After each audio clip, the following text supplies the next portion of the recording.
Okay, so today is our first episode here with Surgery Rehab. Our special guest we have is Prodigy Touch. He's amazing. He's a licensed massage therapist, also a physical therapist assistant as well.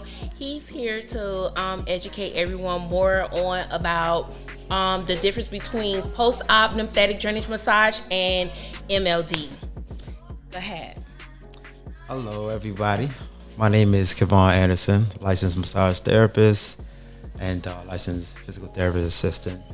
Just to tell you a little bit about me, I've been doing massages over 5 years, and also been a physical therapist for more than 6-7 years now. But just to get started on, I guess, the topic of MLD, I specialize in doing manual lymphatic drainage. I am certified in that as well too. And the importance basically is to speed up recovery. A lot of times, most people don't really know that they need massages after surgery. And that's where we come in and we kind of help you facilitate fluid directly where they should need to be going throughout the lymphatic system. And also and that helps to decrease swelling and help to kind of with pain management and just kind of help you to heal faster at a little bit more faster at a faster rate. So that's the whole purpose of doing MLD and lymphatic massages. So if we can help you to get recovery a little bit faster, and it also helps to speed up your results as well too. So most people that don't do it, they tend to have a little bit slower results or slower recovery. So that's why we try to recommend doing massages post-op lymphatic drainage, especially at least a day after your surgery or whatever your surgeon recommends. Right, but how many massages do you recommend them to receive? So normally, like the first week, I normally recommend anywhere between 3 to 4 within the first week. After that, the first 6 weeks, we can do like 2 to 3 times a week. You can space that out. So within a 6-week span, you can do anywhere between 10 to 15 or 20 massages within the first 6 weeks. Right. A lot of issues a lot of girls have with doing the lymphatic drainage massages after surgery is that they tend to not be a little bit educated and informed on exactly what is the difference between lymphatic drainage massages and the importance. But like you said, you explain to them why they should get it and the importance of why they should get it. But what else do you recommend that they should receive in the process of healing? So in the process of healing, especially later on in a later phase, doing post-op massages, such as cavitation, wood therapy, those usually comes at like later on, like after 6 weeks, 8 weeks. Those are going to help to maintain and really contour your body. Right. and your results. Those are going to really flourish your results, if anything. So you want to be consistent, throughout the weeks, because the more consistent you are, the more you put in that effort to it, the more than likely the better your results of your body is going to be. So. I'm Callie. I'm also a post-op specialist as well. I kind of work in the same field as Kev. He's just a little bit more experienced than I am. And I'm Cece, better known as Red Spice, and I'm the go-to when you want to know about surgery because I love surgery. Okay. She's a surgery addicted. Yes. So, Cece, do you have any questions for Kev? People don't know that you're supposed to get massages at least once a month, just without surgery. So people don't understand that's a good part of the lymphatics, because if you do lymphatics before surgery, that helps your body. I feel like it helps your body heal faster, to me. Absolutely. You can do a pre surgery lymphatic drainage, which I've actually done, and I've actually advocate for it because it definitely helps your body to prepare for surgery, right? Right. And it actually studies have shown that it actually helps to helps to facilitate your recovery a little bit faster. So yeah, people do lymphatic drainage, even not just surgery, just people like to do lymphatic drainage, if they want to maintain, if they just want to, swelling maintenance, inflammation, swelling, also appearance. So yeah, a lot of people, that's definitely a thing that you can do for sure. Like what have you seen as risk of people not getting lymphatic drainage after surgery? So risk is seromas. Big ones that I've seen is seromas. A lot of fluid built up, especially in one particular area, and also too, if they wait too long, they start to get hardness in the skin. That's what called fibrosis. Right. So when you girls see, when y'all see women with the little crater stomach and stuff or whatnot, that is called fibrosis, because y'all don't be knowing what it's called, but it's called fibrosis. And seroma is when you have liquid in your body. So you can see when you tap the skin, you will see the liquids juggling around in the stomach. You could get those removed. It's better to get those seromas removed before they get hardened and it turns to fibrosis. Because fibrosis, then now you have to get it breaking down. So yeah. That's what I learned, y'all, over me getting this surgery. Because my last surgery, which I had in 2021, I had my last surgery. I went to Colombia, but I ended up getting seromas, and I didn't like it. You ain't gonna like it. And if you don't like needles, make sure you go get your massages. Yeah, and the thing with seromas, at least with that, you can kind of control it a little bit better, because with most clients, when they have seromas, I have them compress more to that particular area. So I have them like double compress, like especially with the foams and boards, to that particular area, and it usually starts to reduce as the more they compress. Thanks to Callie, because Callie was my post-op surgeon. She was my post-op lady. So with that being said, when I got my seromas, she did her best to get it out, and she did. She made me. I urinated all my fluids out because we couldn't get it out with the needles. We tried it with the needles. For some reason, it wasn't working. So therefore, she just went extra hard on focusing on making sure she massage it down and get it down. And I eventually went away. And so I still have my itch, because it was in my itching when I had my seromas. So my seroma, it was on both sides. One side had more liquid than the other side, but we couldn't get no liquid out at all. And I got poked a couple of times, and I don't like needles. So I had to say, forget that. So she made sure she focused on pushing it out and everything. And how we pushed it out was her massaging me, doing all the right stuff to get that fluid down to the bottom where I'm able to urinate it out. All right. Another thing that's very important that a lot of young ladies don't tend to do is stay hydrated. Staying hydrated and getting your lymphatic drainage massages also go toe-to-toe with each other. And I also like to recommend lymphatic drops, support drops, because it seems to also help wake up the limbs. That's just my thing that I like to do or whatever. But staying away from sodium as you're in your healing process. A lot of girls tend to want to go eat how they used to eat prior to being post-op?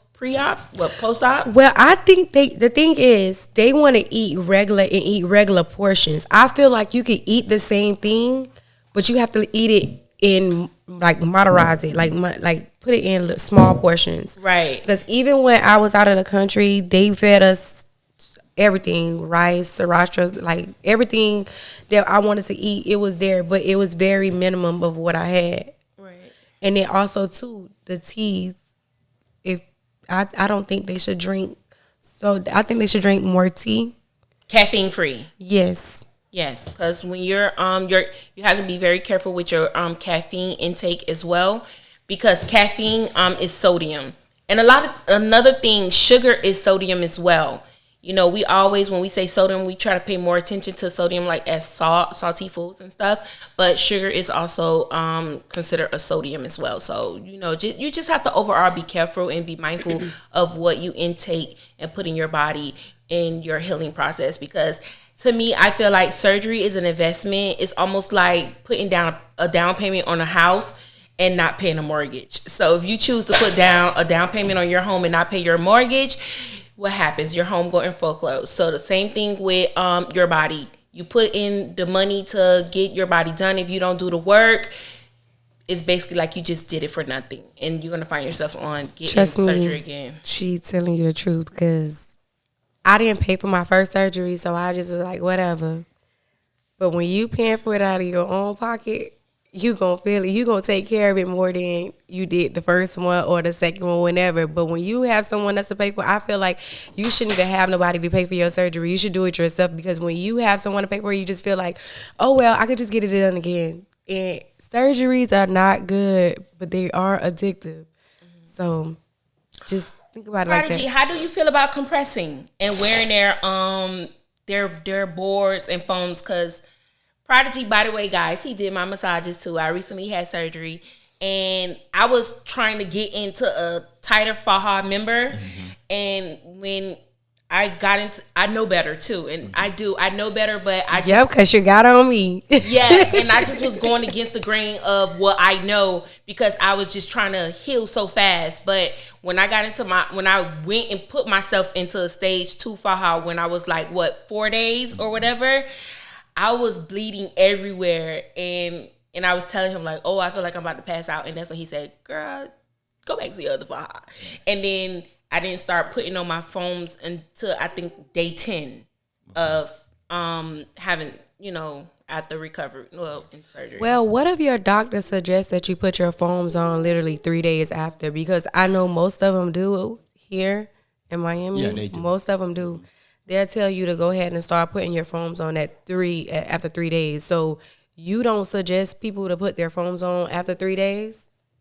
Well, this is for Prodigy too. So I honestly, I like when my clients, well, speaking of lipos, BBLs, I like when my clients, if they don't have a drain, to wear their foams and boards the day after. Really? After the surgery, yeah. I get them started quickly, because especially if they're draining fluid and the incisions are open, it helps to drain more. I like to take that advantage of that moment, so that way they can get rid of that as fast as they can. So Okay. once they wear their foams on board, that kind of now expedites it. You know what I'm saying? And it helps to really, speed up that recovery and that swelling down. So I be thinking I'm finna put on a tighter garment, and that finna just. And also too, the reason why I have a lot of them wear the foams on board quickly is because when they start to do the massages, the swelling starts to go down very fast. So now their faja is getting big, and it's getting a little bit looser. So now as it starts to get looser, that's when I'm like, okay, so wear the foams and boards, so that way they'll start to feel more compression. Because usually, like after the second or third session, they start to say like, oh, I'm feel like I'm not feeling any more compression on my faja. Right. So I'm like, okay, so you know what? We need to go into the foams and boards. Once they go into the foams and boards, now they feel a lot more compression. Right. Well, in my case, I always tell my girls to wait 5 days, like after surgery, to do it, because a lot of times they have drains. They're not draining on their own. They have drains, but I recommend them to do 5 days after surgery. And a lot of girls that I tend to get, the reason why I make them wait 5 days is because they have more loose skin. So I try to drain them as much as I can, so that I can help them get as flat as they can, because they have loose skin. So I could try to help them retract their skin back to the muscle.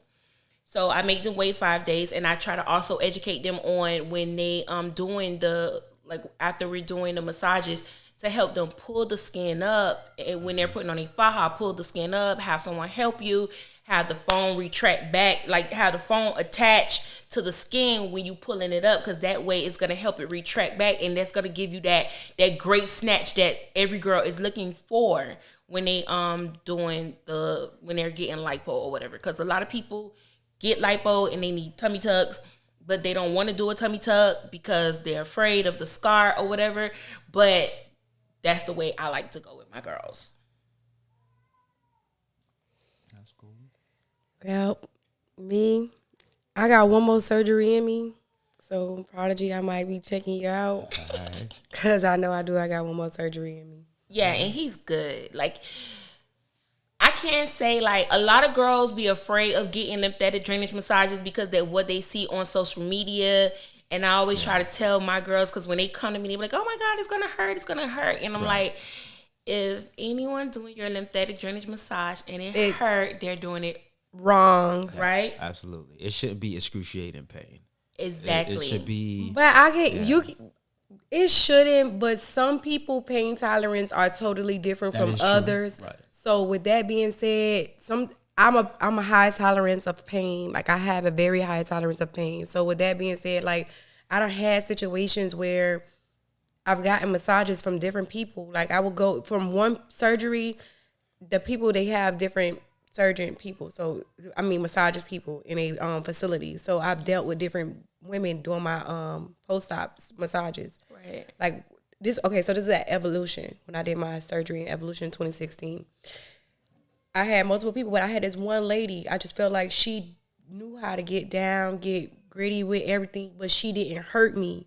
It was one that she was doing it, and it was just like that's just something, a job. Right. She didn't have like no passion for it, so I just felt like some people know what they're doing, some people don't know what they're doing, but too also some people have very low tolerance for pain, and I just feel like no matter what, go get your lymphatics because it's worth it, and it makes your whole look complete. You don't get no lymphatics, you ain't getting that waist that you want. And you're not getting it by wearing a waist trainer. And waist trainers are not great. They're not good at all. No, they're not. No, I prefer you to put on a faja than anything. And foams. And foams. Get in the faja, get in foams. Are you still wearing your faja? Oh, yeah. You saw it on my flow the other day. I literally put my faja on right now. But I like to go get mine. See, and there's another thing, too. This is a key for ladies, but I don't know, y'all, but I'm sure y'all know a seamstress somewhere. Me, I take my stage 2. After I get so big, I go get my waist taken in.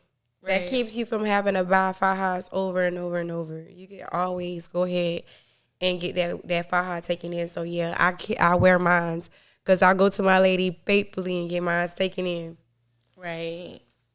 Is there, do you have any other questions that, or is it anything else that you want to let the people know? I wish we could have asked. We had, more people because I'm sure. Did you see any questions on the page exactly? No. Okay, well. No, it's just about BBL, tummy tugs, and like. We coming to that, girls. We coming. But we wanted to talk about lymphatics today. But we gonna get to y'all with these BBLs, okay? Oh, and Kev, let them know that they should not be letting no one put in a cavitation machine to their body when they're just a week post-op. Yeah. Oh hell no! Yeah, I've had a lot of. You set yourself up for destruction right there. Yeah, unfortunately, I've had a lot of clients, particularly out of town, and they reach back to me and they say should I be doing cavitation this early? And I'm like, nah, it's way too early for you right now. But that's the thing. Some of these places here make them feel like that's right.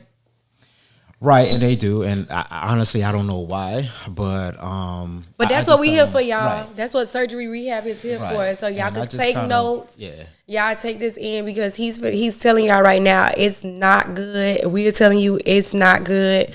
And you should always look into it more than just what these doctors are saying. Well, I wouldn't even say the doctors, the coordinators afterwards that have the post-ops at their centers.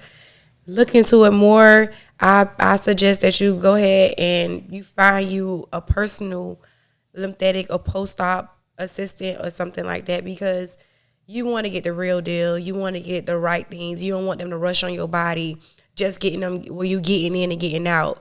Like, take care of yourself, get the education, learn about it, and if you don't think this person gonna be good for you, look into another person. It's best that you do that before you just settle them for something. And I see a lot of girls settle for a lot of things, and that post-op work is your most crucial thing. Yes. The easy part is getting the body done, but the most important part is maintaining it. Yes, and that's where a lot of girls mess up at when it comes to maintaining. A lot of times the girls mess up with maintenance because they're not educated, they don't know, and a lot of times they don't have the money to pay for the aftercare. The aftercare to me is a little bit more expensive than the actual surgery because some individuals have different cases of needing more aftercare than the next. You could have one girl, she get 10 massages and she's good and she know how to maintain herself. Then you have some others that need more than 10 massages to be able to maintain themselves as well. So I always tell my girls, even if you don't even come to me or whatever, I'm okay with that. If you choose not to come to me. If you don't feel like that person fits you or that person don't feel like they're going to be able to cater to what you need, find you somebody else. Yeah. Okay. So another thing a lot of girls do is they tend to follow this Instagram, like the girls the trend. Like the popularity trend. Yes, and to be honest with you, a lot of people that's popular on Instagram that's doing post-op care, they're not educated. They're Do you have people that come to you after receiving post-op care from someone else, and then they feel like they're look fucked up? They got messed up. Yeah, they done messed up. Honestly, I've never had that situation before. Okay. Yeah, because most of my clients that I get are usually fresh out of surgery. Yeah, so I'm usually tend to be the first one to see them unless they do their massages at the surgery offices. Right. But I've never had that case before. I don't think so. Not that I can remember. Okay. Well, I get a lot of girls that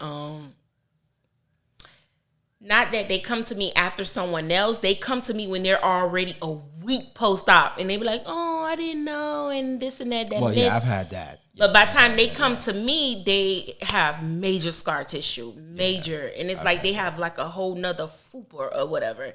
So now that I have to explain to them, like, okay, so now you have scar tissue. We have to work a little bit harder, and this is what I recommend. Is either they could go with the package that I recommend them to do, or they could just choose to go somewhere else or whatever. But I always leave my clients to be open to, do whatever they feel that they want to do. But I always recommend what is best to give them that body that they always have a wish picture for. So, right. And another thing that I wanted to touch bases on while Kev is here is I see a lot of post-op care specialists, besides doing cavitation, they're doing wood therapy on the clients and stuff. And I also tell them, like, doing wood therapy on a client fresh out of surgery, even if you're 3 weeks post-op, how you could collapse the limbs. And when you collapse the limbs, that what makes you swells you up or whatever. And it could become very critical to your body when your limbs is collapsed or whatever, and that's why you shouldn't do wood therapy. Yeah, doing wood therapy a little bit too early and also puts extra trauma and stress to the lipo area, especially, and can actually increase your swelling. So I normally tend to I always suggest waiting about 8 weeks for wood therapy.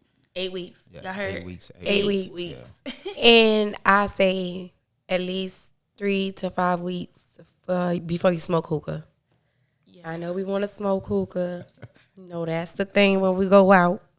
But even before you go smoke hookah, like before your surgery, you should at least wait 5 to 6 weeks before you able to get surgery. Right. And that's another topic for another day. But I just wanted to make that clear too, because y'all don't be paying attention for real. Another thing everybody is big on too is taping. They love to be taped up like a Christmas tree. And I have a lot of girls too that come and be like, oh, I seen someone get taped up. And I'm like, put the cast on me. No, that's not what the KT taping is for. I think it's because they seen someone else do it. They seen this other person do it. They seen that other person do it. Well, on Instagram, it's being perceived as if that's how people are losing weight. No. Yes, it is. No, it just helps with skin retraction. It does. I seen that, but people thinking that's the way they gonna starve themselves. No. They using it as a damn waist trainer. No. No, don't. KT taping, especially after lipo, could be very harmful to your body because after lipo, the adhesive is strong. Yes, and your skin is like tissue paper. Remember when I came back from Colombia, that tape I had on me? Yes. Boy. It's like tissue paper, but that tape is different from the I don't even know what type of tape that was. That was medical tape. Medical tape Baby, and KT tape is that different. That tape was stuck to me. Yeah. It was stuck. That was KT tape? No, it was the medical white tape. Oh, okay. Man. I'm like this, like literally pulling this thing. I'm like, ooh. Yeah, you got to use oil and water to get and a lot of girls, they feel like, oh, the KT taping is going to make me look snatched, which it does not. And I really don't want you guys to allow people. So that's why you should hire Callie and Prodigy to do your post-op care because we're very educated. We're very informative. I'm coming soon, y'all. I'm coming soon. And we educate our girls. I get calls morning, noon, and night, DMs morning, noon, and night, asking me 1,001 questions.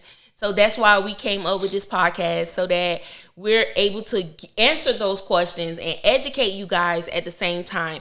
And I don't want you girls to go out there and get screwed over because post-op care is very expensive. And if you go to an unprofessional, uneducated post-op specialist that's doing your post-op care, trust me, you will be re-spending the same money that you spent in the beginning of doing your surgery. And that's what our main goal is, to help you prevent from doing. So always consult with a professional, someone that actually went to school, someone that is knowledge and someone that knows. Someone certified, basically. Just get that's why I say do your research. Don't just be going, oh girl, where you went at because wait, but you could be certified too and still don't know what you're doing. That too. Because they be certified with the. But that's why I say still do your research Instagram. Instead of saying, girl, where you went? Ooh, who did you? Because she may have did her because she didn't need that much care. I'd rather for you to go to someone that is certified, that went to someone that has a broker license, to where your certification is reported to the state. But now how they gonna do that? Well, these people, black folks is not doing none of that stuff. Well, they need to. That's why they spending more money. But that's what we here for, so we could tell y'all. And then even we gonna have it where we have a list of people that we trust and we believe in. And also too, when we get connected more with these doctors and stuff, we're gonna make sure we have y'all.